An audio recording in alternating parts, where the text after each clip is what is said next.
Bonjour, ici Tammy Cabage. Alors une vidéo sur Warren Buffett. Warren Buffett, alors vous savez que moi je ne suis pas vraiment investisseur long terme.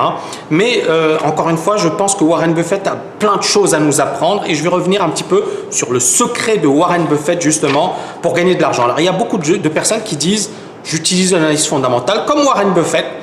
J'investis à long terme comme Warren Buffett. Mais je ne gagne pas d'argent comme Warren Buffett. Alors pourquoi ils ne gagnent pas d'argent? Parce que justement, ils font tout l'inverse de ce que fait Warren Buffett. Warren Buffett, c'est quelqu'un qui effectivement investit sur du long terme. Donc effectivement, il a une vision long terme des marchés. Et il investit dans ce qu'il comprend, dans ce qu'il connaît. Et il investit quand il se dit, voilà, ça vaut vraiment pas cher. C'est vraiment intéressant, ça va rebondir.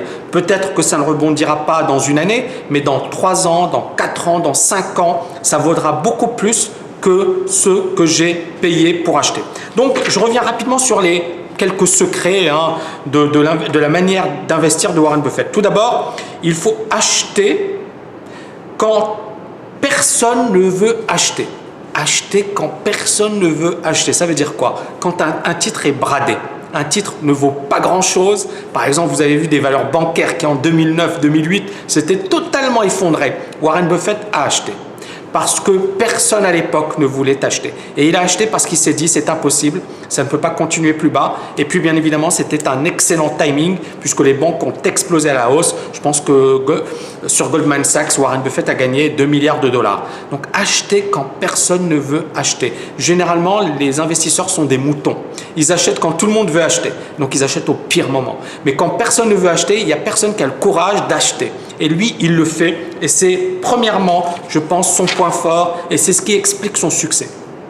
Deuxièmement, acheter une société solide qui pourra rebondir. C'est clé. Il y a des actions qui ne valaient pas grand-chose, mais qui ont continué à ne plus valoir grand-chose et qui surtout ont fait faillite.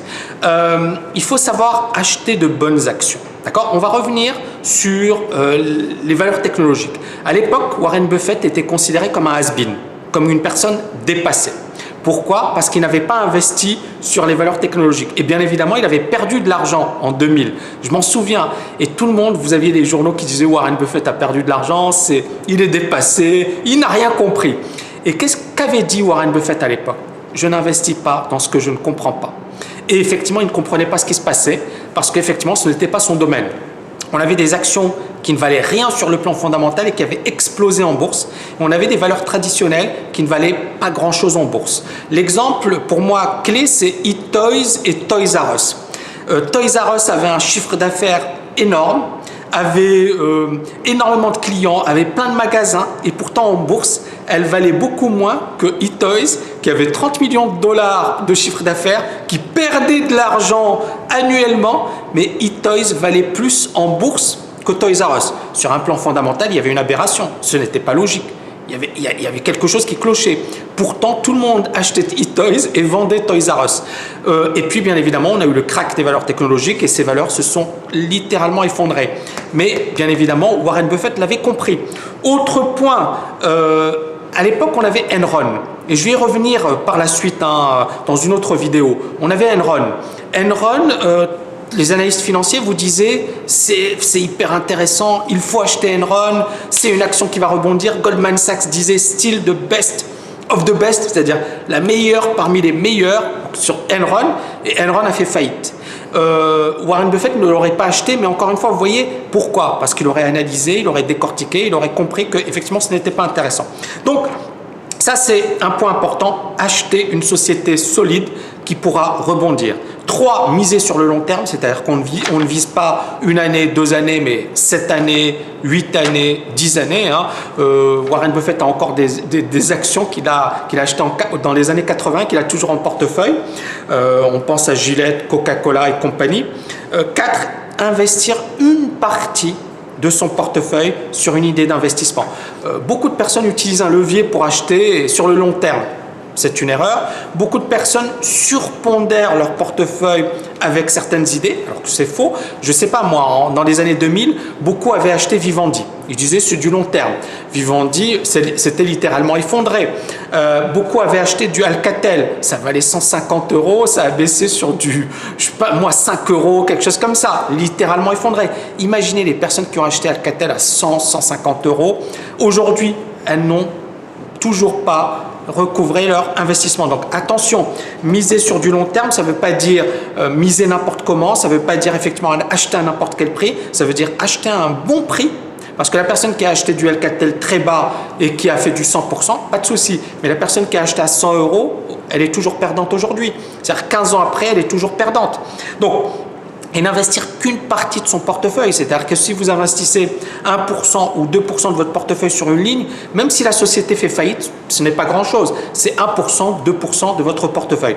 Donc, ce sont effectivement les principes qui expliquent le succès de Warren Buffett. Il y en a d'autres, mais j'ai essayé de faire un petit résumé. Je vous dis à très très bientôt. N'hésitez pas à liker la vidéo et encore une fois, à très bientôt. Que ce que j'ai payé pour acheter. Donc, je reviens rapidement sur les quelques secrets de la manière d'investir de Warren Buffett. Tout d'abord, il faut acheter quand personne ne veut acheter. Acheter quand personne ne veut acheter. Ça veut dire quoi? Quand un titre est bradé. Un titre ne vaut pas grand-chose. Par exemple, vous avez vu des valeurs bancaires qui en 2009-2008, c'était totalement effondré. Warren Buffett a acheté. Parce que personne à l'époque ne voulait acheter. Et il a acheté parce qu'il s'est dit c'est impossible, ça ne peut pas continuer plus bas. Et puis bien évidemment, c'était un excellent timing puisque les banques ont explosé à la hausse. Je pense que sur Goldman Sachs, Warren Buffett a gagné 2 milliards de dollars. Donc acheter quand personne ne veut acheter. Généralement, les investisseurs sont des moutons. Ils achètent quand tout le monde veut acheter. Donc ils achètent au pire moment. Mais quand personne ne veut acheter, il n'y a personne qui a le courage d'acheter. Et lui, il le fait. Et c'est premièrement, je pense, son point fort. Et c'est ce qui est Toys et Toys R Us.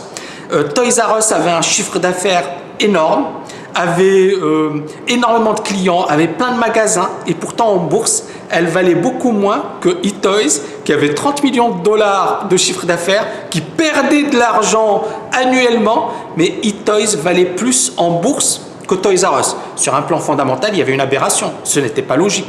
Il y avait quelque chose qui clochait. Pourtant, tout le monde achetait eToys et vendait Toys R Us.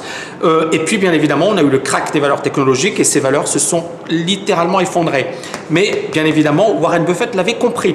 Autre point, à l'époque, on avait Enron. Et je vais y revenir par la suite dans une autre vidéo. On avait Enron. Enron, les analystes financiers vous disaient c'est hyper intéressant, il faut acheter Enron, c'est une action qui va rebondir. Goldman Sachs disait still the best of the best, c'est-à-dire la meilleure parmi les meilleurs sur Enron, et Enron a fait faillite. Warren Buffett ne l'aurait pas acheté, mais encore une fois, vous voyez pourquoi? Parce qu'il aurait analysé, il aurait décortiqué, il aurait compris qu'effectivement ce n'était pas intéressant. Donc, ça, c'est un point important, acheter une société solide qui pourra rebondir. 3, miser sur le long terme, c'est-à-dire qu'on ne vise pas une année, 2 années, mais 7 années, 8 années, 10 années. Warren Buffett a encore des actions qu'il a achetées dans les années 80, qu'il a toujours en portefeuille. On pense à Gillette, Coca-Cola et compagnie. 4, investir une partie de son portefeuille sur une idée d'investissement. Beaucoup de personnes utilisent un levier pour acheter sur le long terme. C'est une erreur. Beaucoup de personnes surpondèrent leur portefeuille avec certaines idées, alors que c'est faux. Je ne sais pas moi, dans les années 2000, beaucoup avaient acheté Vivendi. Ils disaient c'est du long terme. Vivendi, c'était littéralement effondré. Beaucoup avaient acheté du Alcatel. Ça valait 150 euros, ça a expliqué son succès. Deuxièmement, acheter une société solide qui pourra rebondir. C'est clé. Il y a des actions qui ne valaient pas grand-chose, mais qui ont continué à ne plus valoir grand-chose et qui surtout ont fait faillite. Il faut savoir acheter de bonnes actions. D'accord ? On va revenir sur les valeurs technologiques. À l'époque, Warren Buffett était considéré comme un has-been, comme une personne dépassée. Pourquoi? Parce qu'il n'avait pas investi sur les valeurs technologiques. Et bien évidemment, il avait perdu de l'argent en 2000. Je m'en souviens. Et tout le monde, vous aviez des journaux qui disaient Warren Buffett a perdu de l'argent, il est dépassé, il n'a rien compris. Et qu'est-ce qu'avait dit Warren Buffett à l'époque? Je n'investis pas dans ce que je ne comprends pas. Et effectivement, il ne comprenait pas ce qui se passait parce qu'effectivement, ce n'était pas son domaine.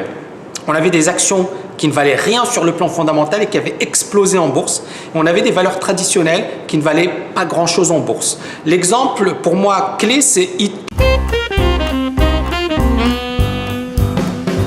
Bonjour, ici Tammy Cabage. Alors une vidéo sur Warren Buffett. Warren Buffett, alors vous savez que moi je ne suis pas vraiment investisseur long terme. Mais encore une fois, je pense que Warren Buffett a plein de choses à nous apprendre. Et je vais revenir un petit peu sur le secret de Warren Buffett justement pour gagner de l'argent. Alors il y a beaucoup de personnes qui disent j'utilise l'analyse fondamentale comme Warren Buffett. J'investis à long terme comme Warren Buffett. Mais je ne gagne pas d'argent comme Warren Buffett. Alors pourquoi ils ne gagnent pas d'argent? Parce que justement, ils font tout l'inverse de ce que fait Warren Buffett. Warren Buffett, c'est quelqu'un qui effectivement investit sur du long terme. Donc effectivement, il a une vision long terme des marchés. Et il investit dans ce qu'il comprend, dans ce qu'il connaît. Et il investit quand il se dit, voilà, ça vaut vraiment pas cher. C'est vraiment intéressant, ça va rebondir. Peut-être que ça ne rebondira pas dans une année, mais dans 3 ans, dans 4 ans, dans 5 ans, ça vaudra beaucoup plus.